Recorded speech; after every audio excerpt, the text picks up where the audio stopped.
My dear student, आज मैं फिर हाजिर हूँ। मैं आप सब लोगों का हार्दिक स्वागत करती हूँ अपने YouTube channel palace of history में। और आज मैं फिर हाजिर हूँ प्रागैतिहासिक काल की सीरीज को आगे बढ़ाते हुए नवपाषाण काल पढ़ेंगे। आज हमारा आज का टॉपिक है नवपाषाण काल। इससे पहले हमारा मध्यकाल कंप्लीट हो चुका है, मध्य पाषाण काल कंप्लीट हो चुका है। मैंने इससे पहली वीडियो डाली थी, उसमें उसकी सीरीज है, आप जाकर देखना। अच्छा, हम नवपाषाण काल को पढ़ते हुए साथ साथ मध्य पाषाण काल का भी रिवीजन करेंगे। ठीक है बच्चों, तो हमने अब तक पढ़ा मध्य पाषाण काल। मध्य पाषाण काल की ठीक बाद शुरुआत होती है नवपाषाण काल की। सबसे पहले बात करते हैं हम टाइम पीरियड की। देखो बच्चों, टाइम पीरियड जो है हर बुक में बहुत सारी चीजें अलग अलग दी हुई हैं।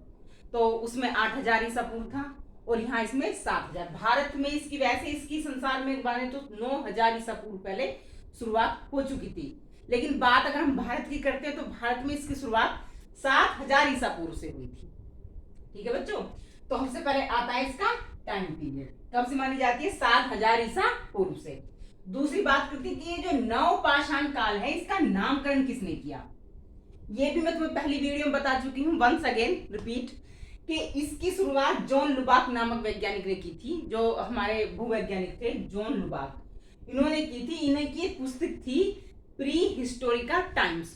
उसमें इन्होंने प्रागैतिहासिक काल को दो भागों में बांटा था, नवपाषाण वो पुरापाषाण काल और नवपाषाण काल। मध्य पाषाण काल का इन्होंने जिक्र नहीं किया था, वो मैं आपको पहली वीडियो में बता चुकी हूँ। मध्य पाषाण काल का नामकरण किसने किया था?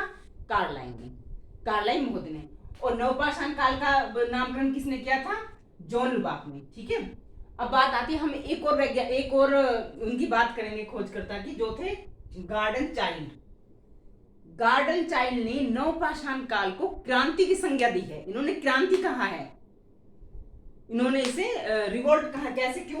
क्योंकि इस काल में क्या हुआ? कृषि का उत्पादन हुआ, गेहूं का उत्पादन होने लगा। जो भाई रोटी जिसकी हम आज तक खाते हैं उसका उत्पादन कहां से स्टार्ट हुआ था? नवपाषाण काल में।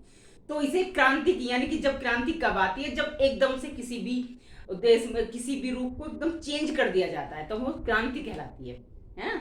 तो उसी आधार पर गार्डन चाइल्ड ने अपनी पुस्तक मेन मैक्स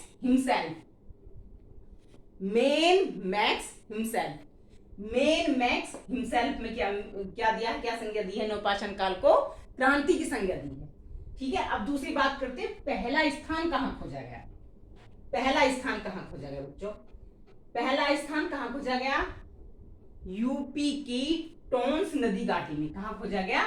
यूपी टोंस नदी घाटी में। और किसके द्वारा खोजा गया? ले मेसूरियर। और कब खोजा गया? 1860 ईस्वी में खोजा गया। कब खोजा गया बच्चों? 1860 ईस्वी में। पुरापाषाण काल का पहला उपकरण कहां खोजा गया था? अतिरम्पक्कम पल्लवपुरम में। किसने खोजा था? रॉबर्ट बुशफोर्ड ने। और क्या डेट क्या थी? 1863 थी। मध्य पाषाण काल का उपकरण पहला कहां खोजा गया था बच्चों? विंध्य क्षेत्र में भी। और किसने खोजा था? कार्लाइन ने। उसकी डेट क्या थी? उसकी डेट थी 1867। ठीक है, हम आगे पढ़ते हुए पीछे का रिवीजन करते चलेंगे, तो चीजें अगर कोरिलेट करके पढ़ते हैं तो वो हमें याद हो जाती हैं। ठीक है बच्चों, ये भी हमारा हो गया।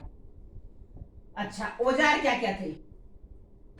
अभी हमने मध्यकालीन उसमें पढ़ा, पाषाण काल में पढ़ा, मध्य पाषाण काल में पढ़ा कि जो औजार था माइक्रोलिथ औजार थे, यानी कि छोटे साइज के औजार थे। कैसे थे? रेखागणित के टाइप के थे, त्रिकोण थे, समलम थे, है ना। और प्लस ब्लेड, जो ब्लेड हमारे कब थे? उच्च पुरापाषाण काल के, वो भी हमारे मध्य पाषाण काल तक चलते रहे। लेकिन यहाँ क्या है? यहाँ जो औजार थे, यहाँ औजार है बच्चों कुछ से। क्या मैडम? कुछ से? हाँ बच्चों, नवपाषाण काल के औजार है कुछ से। बस आपको ये याद रखना है कि नवपाषाण काल के औजारों का नाम क्या है? कुछ सेब। सेब तो खाए हैं, ऐसे ही गोल गोल वो है। ठीक है बच्चों, अब इसकी ये एक ट्रिक है। कुछ से कैसे बनता है? कुल्हाड़ी। क्या बनता है बच्चों? कैसे? कुल्हाड़ी। छह से बनता है छेनी जो छेद करने के काम आती है। से क्या बनता है? सेल्ट। जो ये सेल्ट वही था जो यूपी टोंस नदी में पहला उपकरण खोजा गया था, तो वो क्या था? वो सेल्ट था। तो से बनता है सेल्ट, और बै से बनता है बसूले। बसूले होते हैं ना, जो एक टाइप के होते हैं, हथौड़ा टाइप के होते हैं बसूले, या उसे ऐसे खोदने का काम करते हैं उससे। वो खोदने की पट्टी टाइप की होती है जिससे खड्डा खोदा जाता है। ठीक है बच्चों, तो क्या थे? तो आपको याद रखना है नवपाषाण काल के औजार क्या थे? कुछ से। ठीक है, जाहिर सी बात आपको याद रहेगा। मध्यपाषाण काल के क्या थे?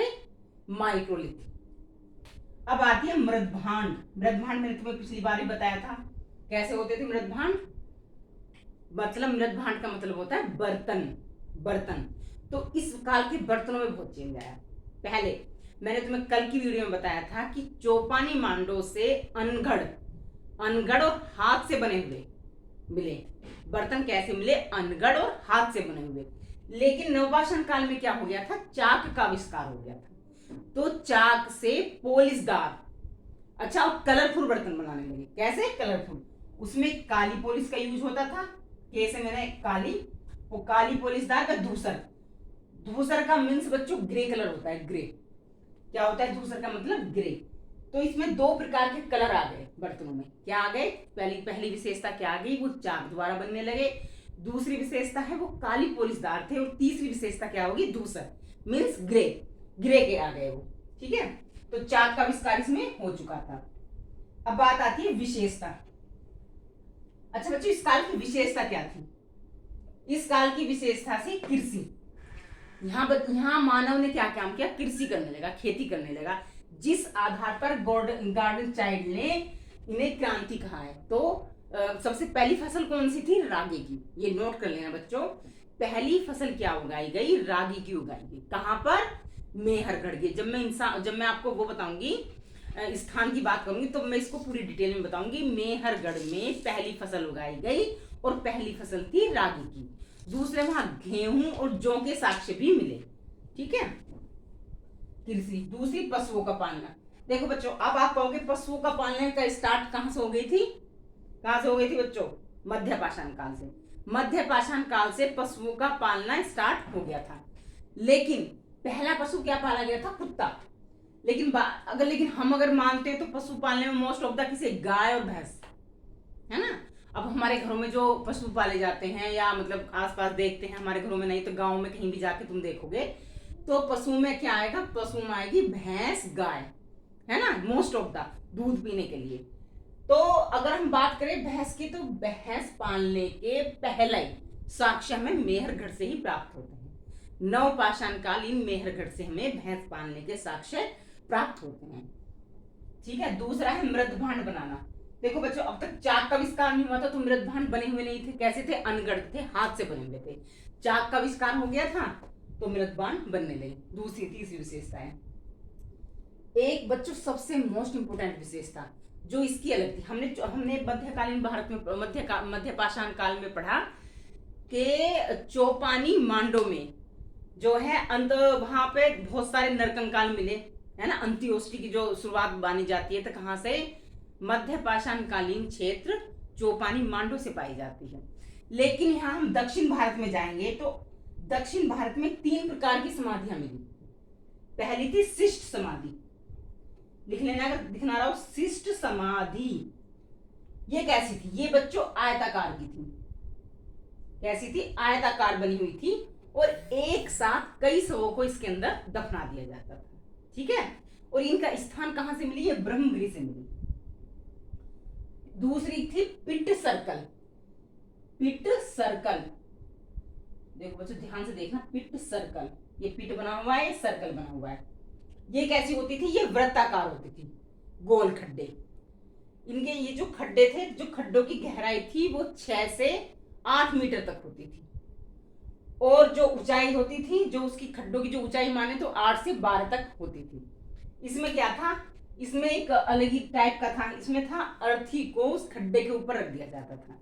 जब वो गल सड़ के वो उसकी अस्थि पिंजर रह जाता था तो उन अस्थियों को उठाकर उसमें जो सर्कल वृत्ताकार बना हुआ था उसमें रख दिया जाता था। ये भी ब्रह्मगिरी से ही मिली है। तीसरी थी केने सर्कल। केने सर्कल,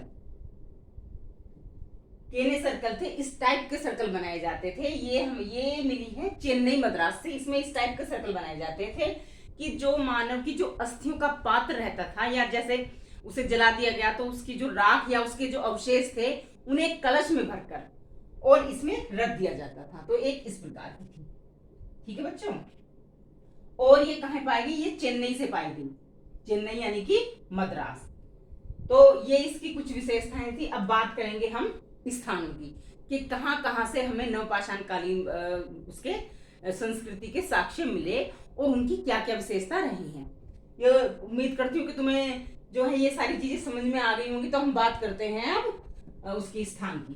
तो अब बात करेंगे स्थान की।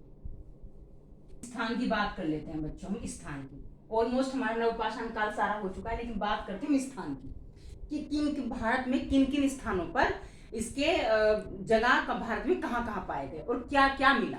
ठीक है बच्चों, तो सबसे पहले चलते हैं हम उत्तर पश्चिमी सीमा पर। भारत की उत्तर पश्चिमी सीमा पर क्या है वर्तमान में? वहां क्या है बच्चों? पाकिस्तान। वहीं से एक मेहरगढ़ नाम की जगह है, मेहरगढ़, जो कहां पर है? वर्तमान पाकिस्तान या बलूचिस्तान पे है। तो कृषि के सर्वप्रथम जो साक्ष्य मिले हमें मेहरगढ़ से मिले। कृषि के सर्वप्रथम साक्ष्य हमें मेहरगढ़ से मिले। और पहली फसल क्या थी बच्चों? रागी। दूसरा यहाँ से कौन कौन सी और पहली फसल थी रागी। और दूसरी मोस्ट इंपोर्टेंट बात यहाँ है कि यहाँ जो खुदाई की गई तो 2 परतों में की गई।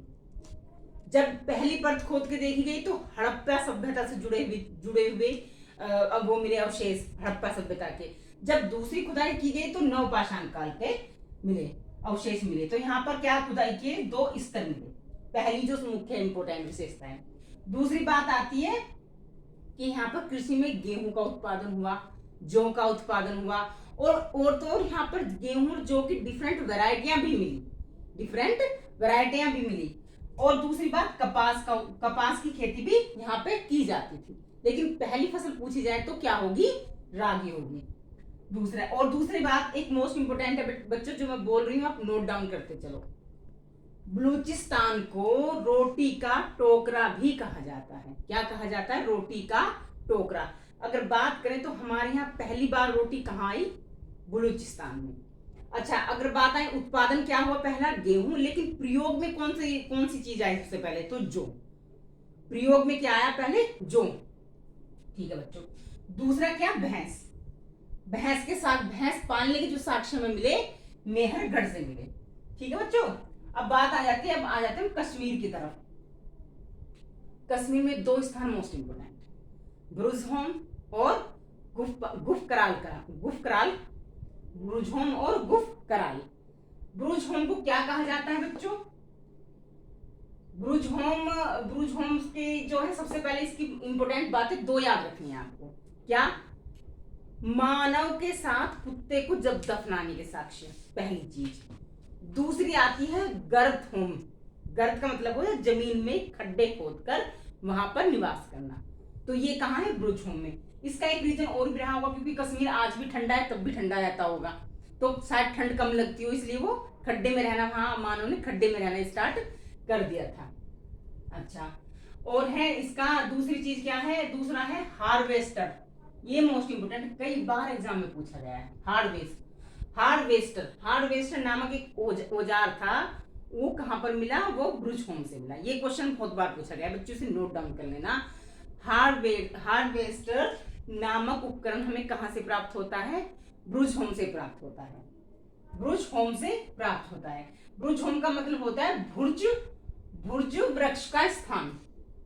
अगर हम ब्रुजहोम की बात करें तो इसका मीनिंग भी एक निकलता है भुर्ज वृक्षों का स्थान।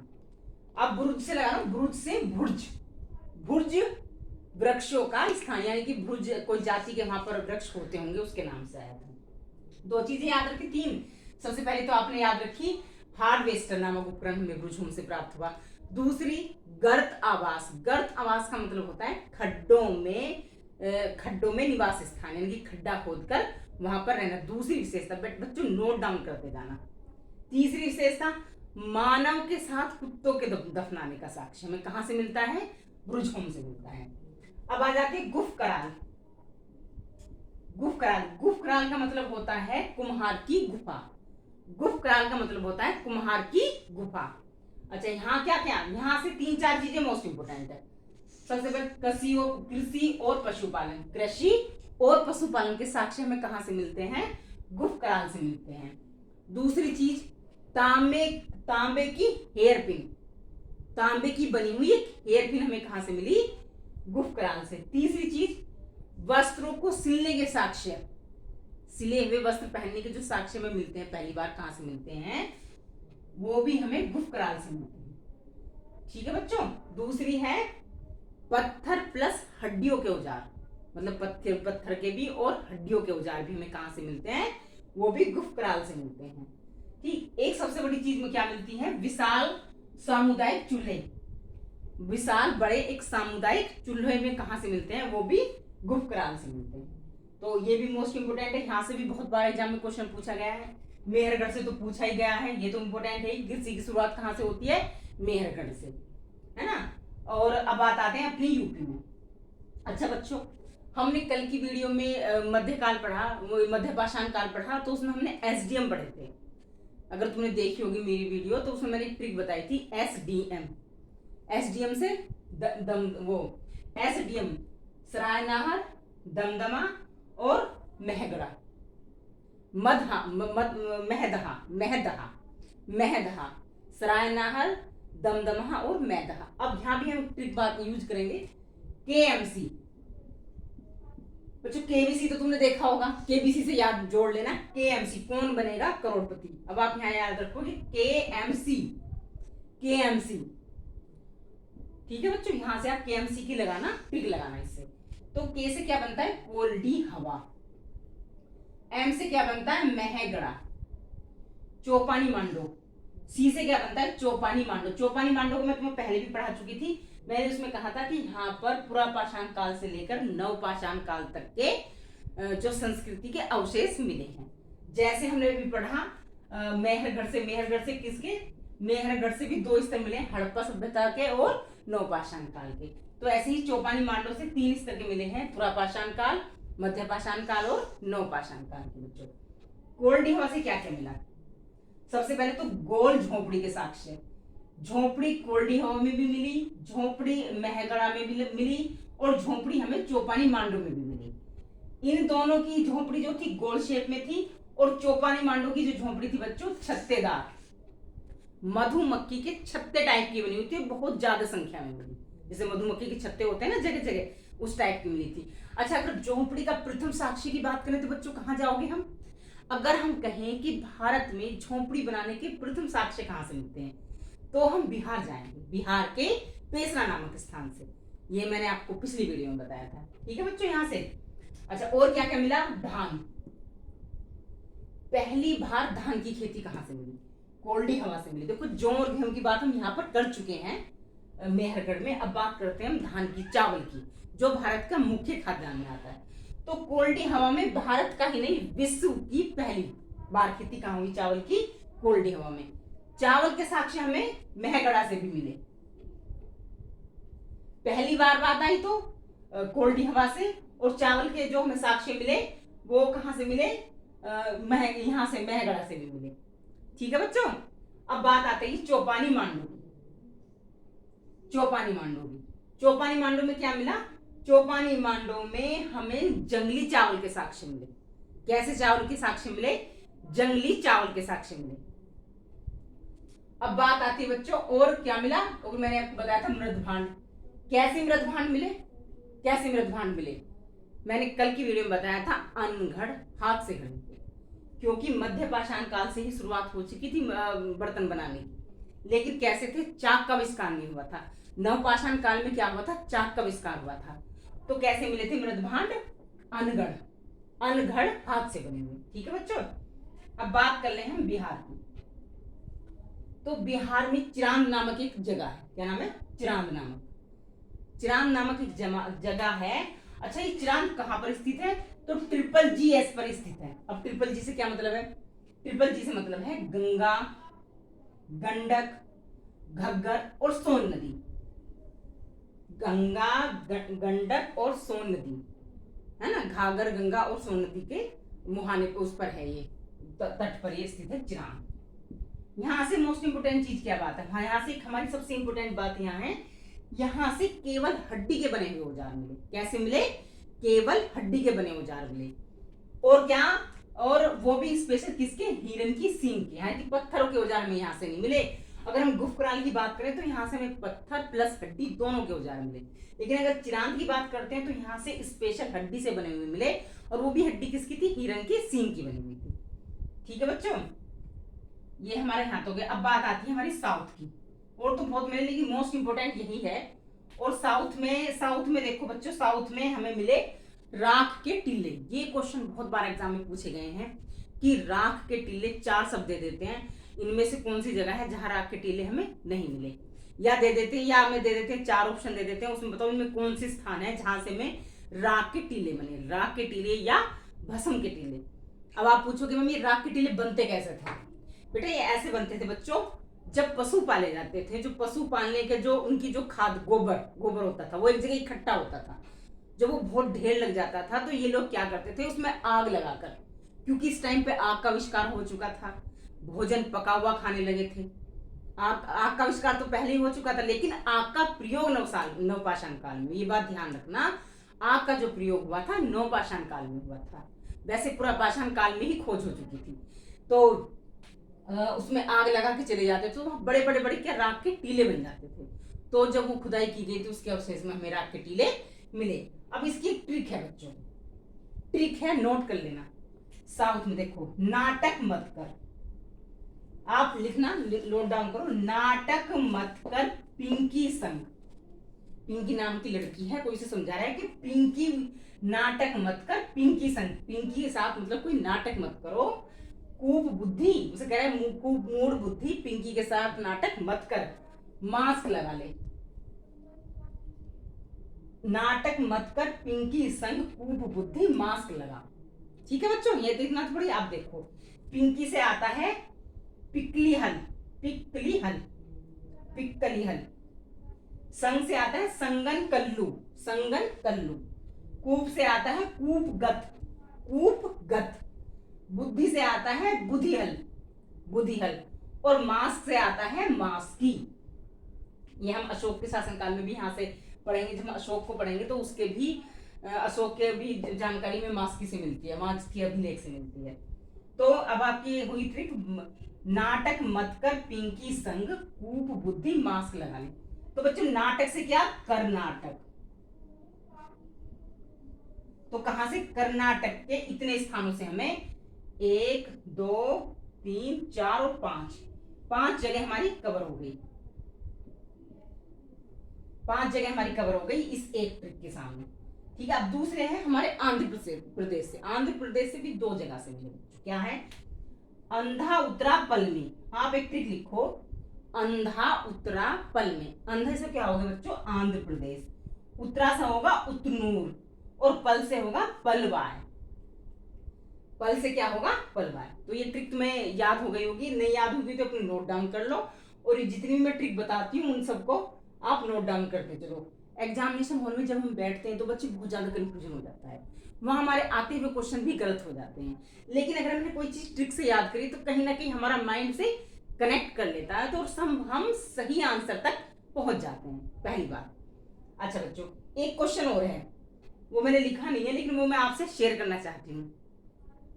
अगर पूछा जाए कृषि के प्रथम साक्ष्य कहाँ मिले, तो आपको मेहरगढ़ तो मैंने बता दिया, नो डाउट कि मेहरगढ़ में मिले। लेकिन एक स्थान और है जो भारत में है, आपके वर्तमान पाकिस्तान में, लुहारा देव। लुहारा देव। अच्छा बच्चों, अगर ऑप्शन में लुहारा देव, क्योंकि यहाँ पर 9000 से भी पूर्व, 9000 साल से भी पूर्व के साक्ष्य मिले हैं खेती के। ये भी न्यू खुदाई है, तो कई बार एग्जाम में आजकल पूछा जा रहा है। तो अगर लुहारा देव ऑप्शन में नहीं है तब कहां जाओगे आप? मेहरगढ़ में जाओगे। ठीक है बच्चों, और कोई तुम्हारी समस्या इस तरह की होगी तो मैं उसका हल करूंगी। अच्छा बच्चों, उम्मीद करती हूँ तुम्हें मेरी ये वीडियो बहुत पसंद आई होगी। अगर पसंद आई है तो मेरे चैनल को लाइक करें, सब्सक्राइब करें। अच्छा, और ऐसे ही मैं फिर हाजिर होंगी आपके साथ ऐसी ही दिलचस्प वीडियो लेकर।